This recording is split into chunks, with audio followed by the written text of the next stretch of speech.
In March of 1857, the United States Supreme Court, led by Chief Justice Roger B. Taney, declared that all blacks, slaves as well as free, were not and could never become citizens of the United States.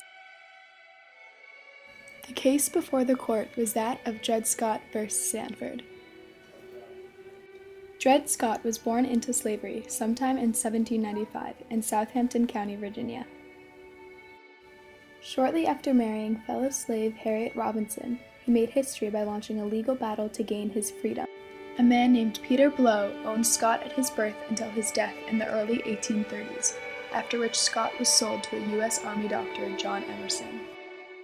In the ensuing years, Dr. Emerson traveled to Illinois and the Wisconsin territories, both of which prohibited slavery.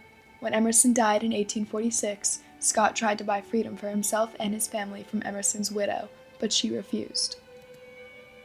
The process began in 1846. Scott lost in his initial suit in a local St. Louis district court, but he won in a second trial, only to have that decision overturned by the Missouri State Supreme Court. With support from local abolitionists, Scott filed another suit in federal court in 1854 against John Sandford, the widow Emerson's brother and executor of his estate. When that case was decided in favor of Sandford, Scott turned to the U.S. Supreme Court. On March 6, 1857, the Supreme Court decision in Dred Scott v. Sandford was issued, 11 long years after the initial suits.